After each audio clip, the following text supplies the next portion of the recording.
السلام عليكم ورحمة الله وبركاته. معانا مع درس جديد النهاردة من سلسلة يلا نطبع. مقدمة من صفحة 3D عرب برينتر، طباعة ثلاثية الأبعاد بالعربية. مقدمة من شركة فوكس، تقديمي مصطفى عزازي.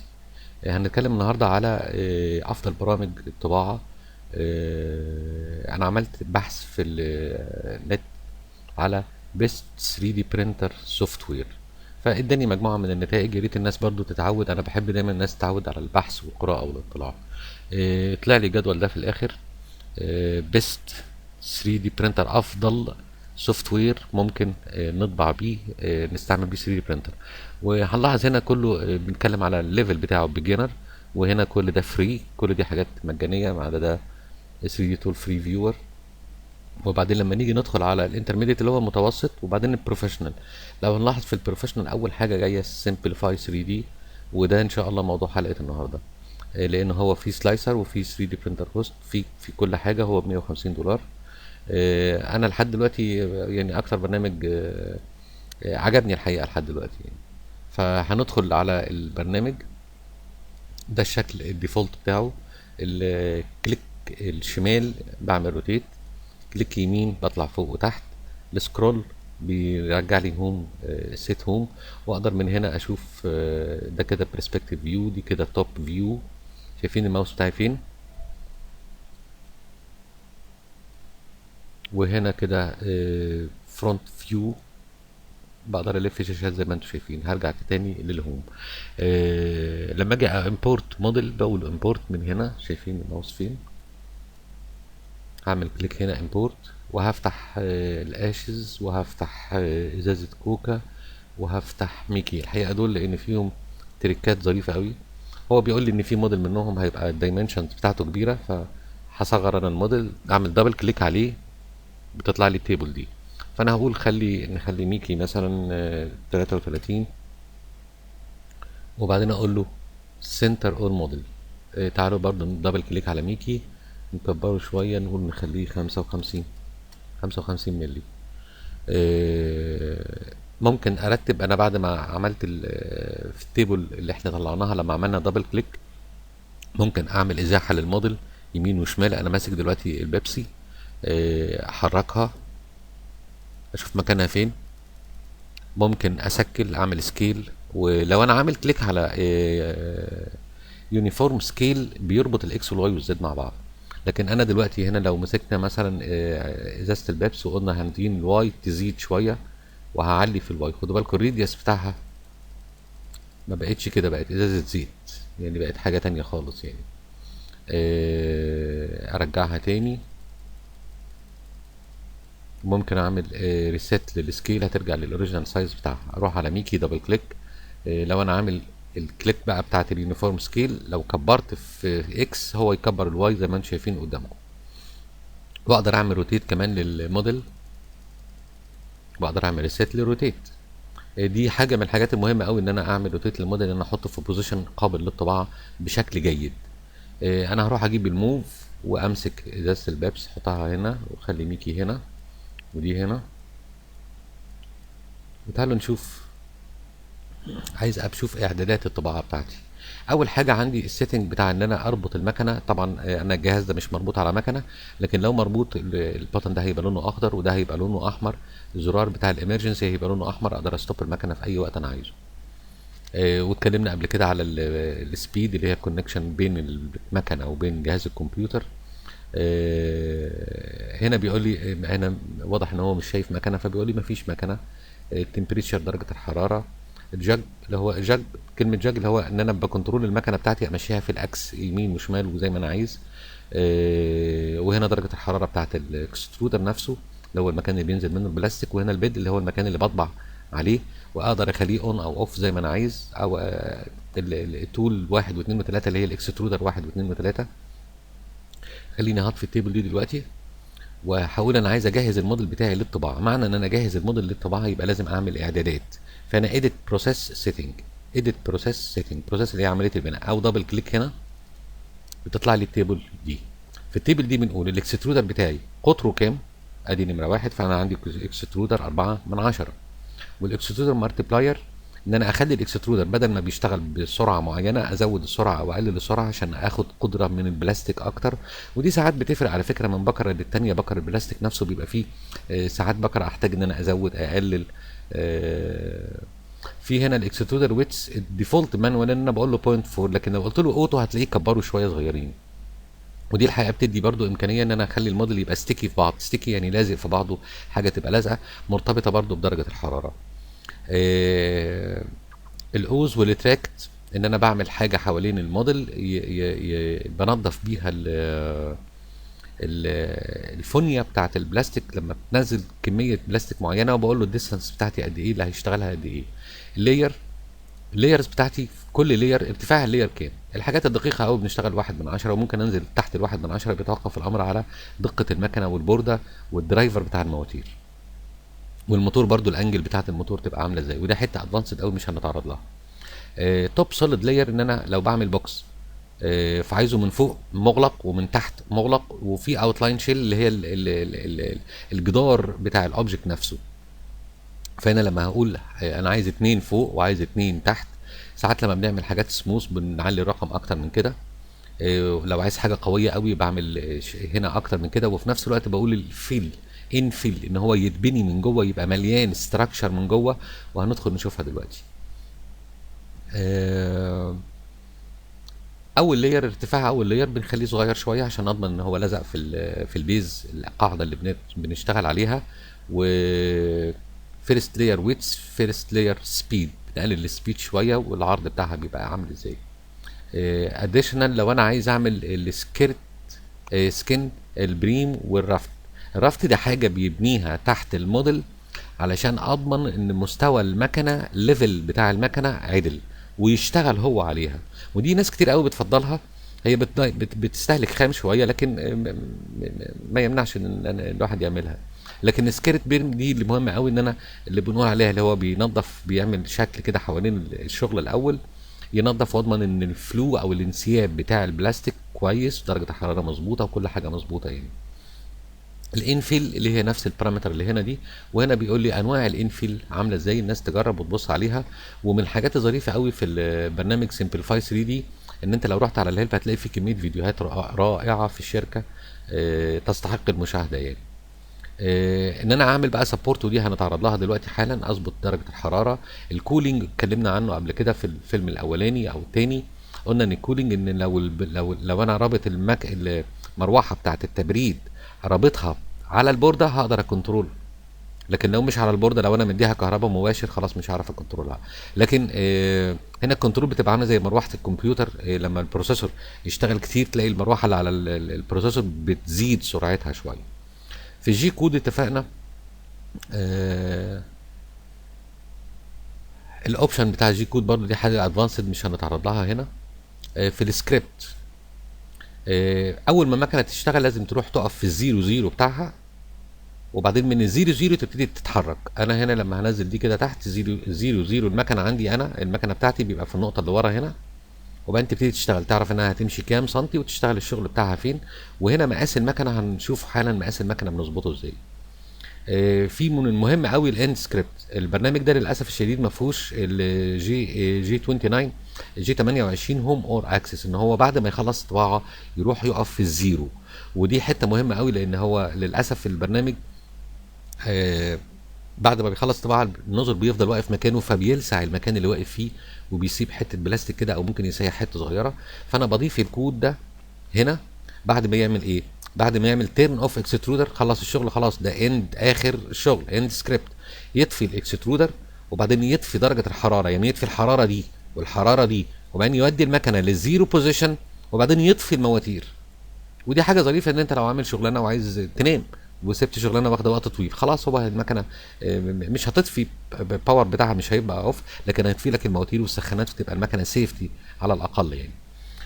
الاذر هنا انا ممكن اكنترول السبيد، ودي برضو بتتوقف من مكنه للتانيه من شغل للتاني، فالواحد بيعمل اعدادات ليه وبيسيفها وبيستدعي الاعدادات حسب هو بيعمل ايه. في الادفانسد لاير بقى بقول ان انا ممكن ابتدي من لاير رقم معين وانتهي في لاير رقم معين، ودي حاجه للادفانسد يوزر الحقيقه يعني. هنا بقى انا لو بشتغل بالاي بي اس ولا بي ال اي هو بيظبط الحراره اوتوماتيك. او نايلون او بي في اي حسب النوع اللي انا بختاره. وهنا الجوده او الكواليتي بتاعتي بنتفق ان احنا كل ما كانت الجوده عاليه كل ما تبقى اللير رفيعه، كل ما بيبقى وقت اطول، كل ما الشغل بيبقى اغلى، تاخد وقت اطول، خدوا بالكم، لكن نفس كميه البلاستيك المستهلكه هي واحد. فانا هنا هنقول ان احنا هنعمل انفيل مثلا 30، وانا قايل له جنريت سبورت، وهقول اوكي انا خلاص السيتنج ده بتاعي عاجبني، ممكن اقول له سيف از نيو، اقدر اسيف بريست ليا، ممكن اعمل اعدادات لكل شغل انا بشتغله، او لكل لما الناس هتجرب ال 3 دي برينتر هتفهموا الحته دي كويس قوي، ان فعلا في شغلانه بحتاج لها درجه حراره اقل، دي درجه حراره اعلى. ما باخدش قاعده ان هو يقول لي مثلا ان البي ال اي على 185، لا انا ممكن اشتغل على 190 و220 كمان، بضمن انه بيسيح بيلزق يعني بتبقى اللي هو بنسميه الفاين تويكنج، اللي هي الاعدادات العاليه شويه للناس اليوزر المستخدم اللي فاهم هو بيعمل ايه كويس وعنده خبره يعني. مجرد ان انا بقول سيف خلاص انا خلصت، بقول اوكي. نيجي بقى على حته عايز اروح اطبع، انا خلاص كده عملت الاعدادات بتاعتي، فبقول له بريبير تو برنت. قبل ما هعمل بريبير تو برنت الحقيقه عايز اتكلم في موضوع اللي هي جنريت سبورت اللي احنا شفناها وحجم المكنه. فانا باجي هنا في الاعدادات، اسف، هنا ده السبورت، ممكن اقول له جنريت اوتوماتيك سبورت، وانا قايل له ان السبورت 2 مللي بزاويه 45 درجه، يعني اي اوبجكت واخد فيه ميل زاويه 45 درجه يحط عليه سبورت. فانا اقول له جنريت اوتوماتيك سبورت على، خلينا نخليها 2 مللي، اقول له جنريت. خدت بالكم هنا راح عامل دول، هنا ما عملش حاجه وهنا ما عملش حاجه، لكن هنا لو عمل في دي هيعمل جوه، وهنا يمكن يعمل جوه على غطا الازازه من فوق، الغطا ده عشان يخليها تقف. بس انا حاطط ميكي بالذات عشان ندرس على ميكي الموضوع ده. طيب انا هقول له هنا كلير اول سبورت، وهقول له انا هاد سبورت بايدي في المكان اللي انا عايزه. خدوا بالكم انا بمشي بالماوس ازاي، اول ما الماوس يجي جنب ميكي او عليه بيبتدي من عنده لحد لما يقابل قطعه فوقه يقوم يعمل سبورت. فانا ممكن فعلا انا احط السبورت بتاعي. لو لاحظنا ان ميكي مايل سنه لورا، راسه واقفه كده، فدي احتمال الشغله دي وهي بتتعمل هيبقى الوزن بتاعها الناحيه دي احتمال فعلا تتخبط تقع، او الاكسترودر يلمسها او لاي ظرف. فانا احط سبورت ورا في الجزء ده، وهو هنا زي ما بنقول هو بيقول هحط سبورت عند زاويه 45، ولو قريته وطلعته على النت هتلاقوا ان فعلا زاويه 45 دي مثاليه في هذا الامر. لو قللت الرقم ده شويه وهقول له هنا كلير اول، وبعدين هقول له تعال نقول له جنريت سبورت. بص هو عمل سبورت دلوقتي بمين؟ بواحد من 10 مللي اللي انا عملته. طب اقول له كلير سبورت ونزود الرقم نخليه 4، وبعدين نقول له اوتوماتيك سبورت. شايفين قطعه السبورت دي طبعا بتبقى بتاخد خامه كتيره، برضو من ضمن الحاجات اللي هي بتعتمد على الخبره، ان انا يا ترى اعمل السبورت الكبيره ولا اعمل السبورت الصغيره انهي افضل. دي كلها خبره واستخدام، لان المكنه لما تيجي تنتقل من هنا لهنا على الطاير، بنسميها على الطاير وهي ماشيه في الطاير، يا ترى هتعرف الخط البلاستيك وهو نازل هيبقى خط مستقيم ولا لا. ده هنا بقى بنقول درجه الحراره بتاعت النزل عامله ازاي، وفي نفس الوقت التبريد اللي على الشغله عامل ازاي. ممكن فعلا النزل وهو بيمشي يخلي البلاستيك واقف في الطاير حلو، يبقى هنا برضو محتاج اعدادات منك انت خبره. وده مرتبط على فكره بدرجه حراره الغرفه، وفي تكييف ولا لا، وفي مروحه ولا لا. الحاجات دي كلها بتختلف من مكان للتاني. انا هقول له هنا كلير، احنا قلنا له جنريت اوتوماتيك سبورت كلير، مش راضي الحقيقه يعمل كلير. انتوا عارفين طبعا سوفت وير عادي جدا ممكن يهنج. احنا قايلين له هنا 2، اقول له جنريت عشان انا ماسك موديل تاني الحقيقه، كلير اور سبورت. يبقى احنا كده فهمنا فكره الجزئيه بتاعه السبورت، ودي حته مهمه قوي عشان اضمن ان الشغل بتاعي يطلع كويس وحلو. فانا بقول دان، خلصت خلاص هنا. و في برضو ان انا لما بقول له اد نيو سبورت، خليني نعمل كام واحده هنا كده.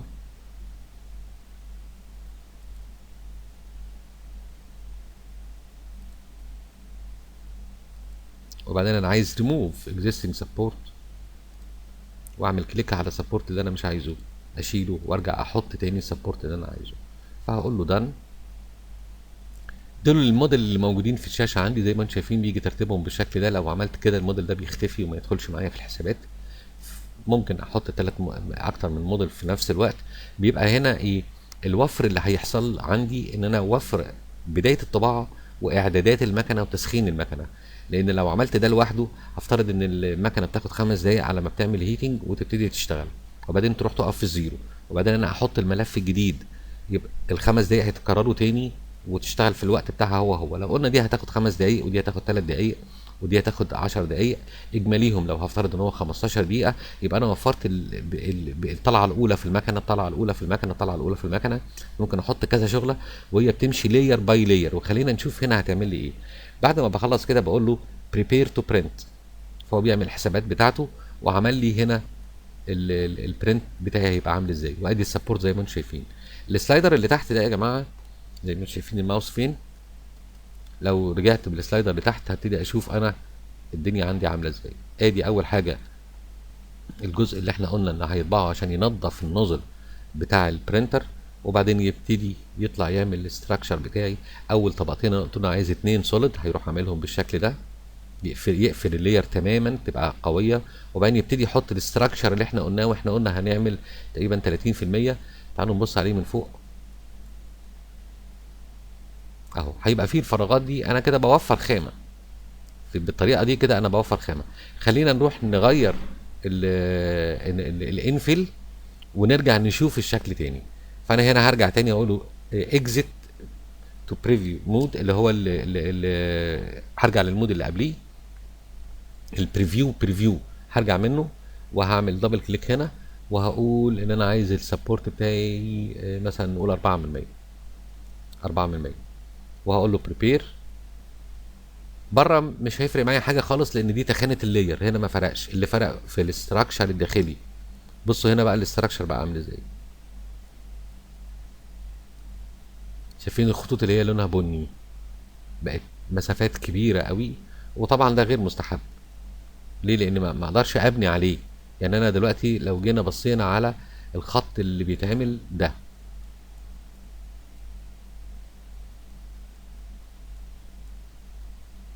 الخط ده هيمشي على فراغ. هنا في حاجه اهي، وهنا في سبورت هنا، او في ستراكشر هنا، وهنا في ستراكشر هنا، لكن هيبني على فراغ. فبفضل ان انا في الاجسام اللي زي كده لو الزاويه بتاعتي مش 45 اقول له اعمل سبورت عليها. هنا لو تاخدوا بالكم ادي بقى السبورت هنا باين قوي اهو. ده جسم ميكي. تعالوا نطلع نرجع لورا نشوف السبورت بيبتدي يبني منين. شايفين ما بتبقاش كلها كومبليت سوليد. المربع اللي هو عامله ما بيبقاش مليان بالكامل، لا ده هو بيعمل لي سبورت بهذا الشكل. وتعالوا ندرس حته منه، ولتكن دي الجزء ده جه عند الايد اهي، حط دي عشان يسند عليها الراس، يقوم يعرف يبني على الراس اللي فوق. والحقيقه هو بيسيب مسافه 3 2 مللي او ملي وكسر، المسافه الصغيره اللي هنا دي يبني عليها. وما انا كده النوزل لما يجي ياخد خط من هنا لهنا هتقدر يعني هيتشال كويس، لكن لو المسافه كبيره استحاله يعرف يشيل عليها. هنا نفس القصه. بصوا الانفيل ضعيف جدا جدا ومساحته قليله. وهنا لو جينا نبص على الجزء اللي تحت ده هنلاقي نفس الفكره اهي. هيبني ازاي الراوند ده وهو تحتيه فراغ ما عندوش غير دي. تعالوا نرجع تاني نقول له ريتيرن وندبل كليك على البروسيس ونقول الانفيل نملاها مثلا لحد 71%. هقول له اوكي، وبعدين نقول بريبير تو برنت ونعمل تشيك هنا. نرجع تاني لتحت. بصوا بقى هنا مليانه قد ايه. والاتنين دول اللي هما الاتنين شيل اللي احنا قلنا عليها، الوولز اللي احنا قلنا عليها. هرجع تاني واعمل دبل كليك ونروح على اللاير واقول له هنا دول 2 خليهم 4. اوكي بريبير تو برنت ونرجع تاني لورا. بصوا كام لاير، 1 2 3 4. ده كده بيديني جسم من الخارج قوي. من الخارج يبقى القطعه بتاعتي دي هتبقى قويه. طبعا بيبقى في بعض اجزاء او حتت ما بيقدرش يعمل ال4، يعني ما فيش مكان لل4، ما بيعملش ال4. هنا لو زودنا 5 استحاله يعمل اكتر من كده. مين لاحظ؟ واخدين بالكم هنا 3 وده الباقي ده انفل. عمل 3 بس لان ما ينفعش مكان، ما فيش مكان للرابع. وبما ان ما فيش مكان للرابع وهيبقى في اوفرلاب خلاص بيروح عاملها انفل. هو السوفت وير بيعمل الحركه دي. ودي السكريبت اللي احنا قلنا عليها اللي هو بيبني بيز تحت يشتغل. ولو لاحظتوا هتلاقوا حاجه غريبه قوي، ان التخانه بتاعت السكريبت دي تخينه قوي عن دي. يعني معنى كده ان هو بيخلي الموتور يبني بيز تخينه تلزق في الارض، ودي وظيفتها، وبعدين يبني عليها الاستراكشر بتاعي او يبني الكتله بتاعتي على هذا الجزء. هنرجع تاني للبريفيو مود، للبريفيوس مود، ونعمل دبل كليك هنا، وادي في الاديشنال انا هقول له ما تعملش رافت، هقول له اوكي، وبعدين اقول له بريبير تو برنت. الجزء اللي تحت بصوا ما اتعملش، عمل دي بس. وتعالوا نطلع كده، شوف البدايه بتاعتنا اهي، عمل رافت بس حوالين الكتله اللي في النص والكتله اللي والبيبسي. هرجع تاني اقول له ريتير ودبل كليك، وهرجع على لاير سوري في الاديشنال، واقول له مش عايز السكريبت، واقول له اوكي، واقول له بريبير تو برنت. مش هيعمل حاجه حوالين لا الكتله دي ولا دي ولا دي، هيحط لك الشغل وبس. بس طبعا انا ما افضلش دي ابدا، لازم الاكسترودر اضمن انه الفلو انسيابيه البلاستيك جوه ودرجه الحراره، اضمن ان النزل بقى نظيف من في الاول خالص. ودايما ناخد بالنا برضو من نزل البرينتر، ساعات بيبقى فيه قطعه كده في الاول كده، ننظف النزل دايما اول باول. اول ما ابتدي اطبعها بمضغط او بحاجه بشيل الجزء الصغير اللي موجود فيه.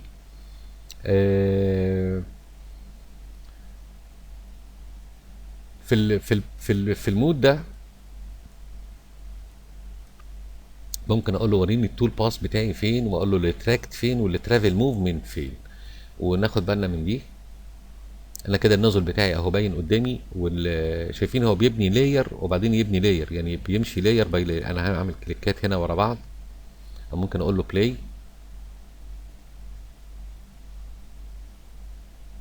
اظن باين قوي الحركه بتاعته. هيبني بعد ما هيخلص دي هيروح فين؟ يروح لاول واحده، او بالترتيب اللي البرنامج بيعمله. اهو هو فعلا جه هنا الاول واحده، خلص دي وبعدين يبني دي. النقط الخطوط الحمراء دي انتقال الهيد من الى من مكان الى مكان، اللي هي ترافل موفمنت. انا هشيلها من هنا اهي، شايفين الماوس فين؟ هشيل الموفمنت. التراكشن اللي هي الجزء اللي المكنه بتنظف النزل، فيقول لك هنا ده المكان اللي هتعمل فيه ريتراكت. التول هيد اللي هي المكنه الاكسترودر بتاعي. وهنا الموفمنت سبيد، والمكنه شغاله عايزه تبقى عامله ازاي، عايزه تشتغل ازاي. وهنا لايف بريفيو، المكنه وهي شغاله لو قلت له كليك على دي والمكنه شغاله هيمشي بسرعه كام، بريفيو بتاعه يبقى قد ايه.